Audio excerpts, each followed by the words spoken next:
Tomb Raider. Definitive Edition on Switch 2 is either the best $20 of action you can buy right now, or a lazy downgraded port coasting on a great game from 2013. And honestly, both of those takes have receipts. Let's talk about what this version actually does well, where Aspyr absolutely phoned it in, and whether you should play this on Nintendo's new toy, on another platform, or not at all. Here's the plan. First, how the 2013 reboot itself holds up in 2025. Then what's specifically going on with the Switch 2 port, visuals, frame rate, weird motion controls, all of it. Finally, who should actually buy this thing, and who should leave Lara hanging off that cliff. Quick context if you somehow missed the Survivor trilogy. This is the origin story reboot. Young, untested Lara Croft shipwrecked on the island of Yamatai, getting absolutely brutalized by the weather, a cult, and the camera. It's very Uncharted but grimmer, with hub-style areas, climbing, stealth, and lots of third-person gunfights. Back in 2013, it basically revived the series. Now it's on Switch 2, handled by Aspyr with all the DLC, concept art, costumes, and even the old multiplayer mode bundled in for around $20. Base game first, does it still hit? Pretty much, yeah. Once you get past the early hours of Lara falls on rebar, gets impaled by spikes, gets strangled, gets crushed QTE hell, the actual loop is still really satisfying. You've got chunky, snappy third-person combat, a bow that still feels fantastic, and a simple but addictive progression system. You earn XP, unlock skills, find weapon parts, and slowly turn from terrified grad student into someone who can casually clear out a small private army. One reviewer revisiting it after years said it was surprisingly hard to put down again, and that tracks. Even if you know the story beats, the pacing of exploration fight upgrade new hub still works. Exploration holds up better than you might remember. It's not open world in the modern Ubisoft sense, but those hub zones are big enough that you can get lost chasing relics and optional tombs. The tombs themselves are short, one-room puzzles, more like bite-sized shrines than giant dungeons, but they do their job. Break up the gunfights and remind you this series used to be about, tombs. The island of Yamatai sells that hostile, cursed place you probably shouldn't be vibe really well, with wrecked ships, old shrines, and weather constantly beating you up. Story and tone are where your mileage may vary most. Lara's arc from scared to hardened still works, but the game is obsessed with punishing her visually. Those fail-state death animations are a lot, and more than one critic pointed out that the camera leers a little too hard at her suffering. If you bounced off that back in the day, nothing about this port changes it. And structurally, it definitely leans on waves of enemies in the back half. The survival horror mood gives way to mow down 40 dudes in a burning temple. More often than it should. Okay, that's the core game. Now the part you actually clicked for. How good is the Switch 2 version? Short answer, performance is great, fidelity is not. Longer answer, this feels way closer to a prettied up PS3 build than a true PS4 level definitive edition. Multiple reviewers who literally booted up old copies on PC and PS consoles all landed on the same conclusion.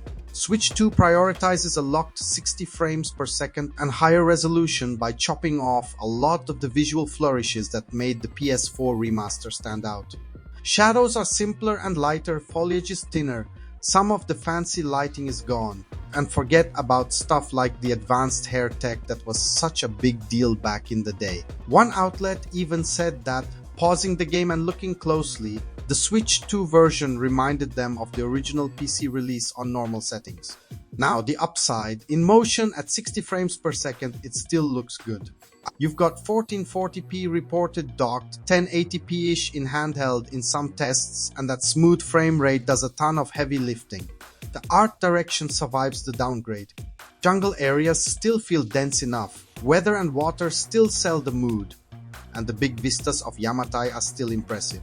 Another critic straight up said the game looks decent or better on a TV and genuinely great on the handheld screen, because the smaller display hides a lot of the missing detail and softer textures.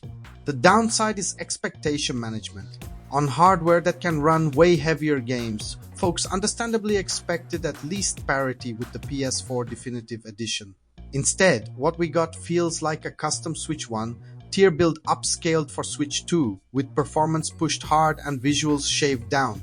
That's why you see so many players in comments saying it looks like a PS3 game, and others clapping back with yeah.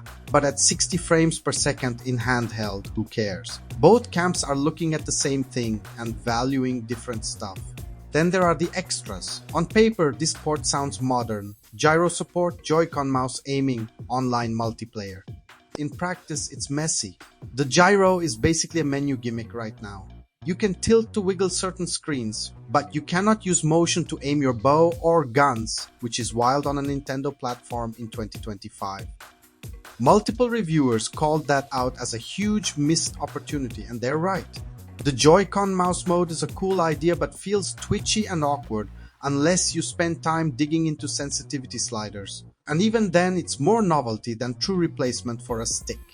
Online multiplayer is here, which is kind of hilarious and kind of pointless. It's the same tacked on PS3 era mode you barely played back then. It works, it can be fun for a bit, but nobody expects matchmaking to be thriving in the long term.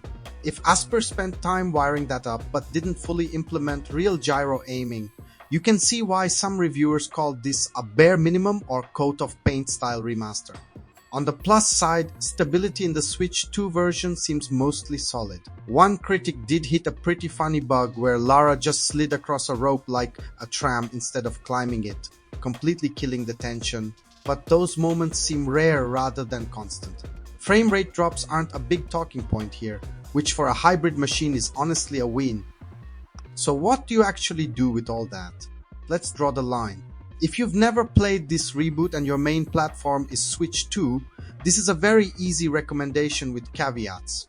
For $20, you're getting a genuinely great action-adventure that still holds up, all DLC, portable play, and a rock-solid frame rate. You just have to accept that you're not getting the best-looking version of the game, and that some of the Switch-specific features are half-baked. If you already own Tomb Raider Definitive Edition on PS4, Xbox, or PC, this is purely a do I want it portable purchase. The game itself isn't enhanced in any meaningful way. In some areas, it's visually worse than your old copy. What you're buying is convenience. Playing Yamatai on the couch, in bed, on a plane at 60 frames per second.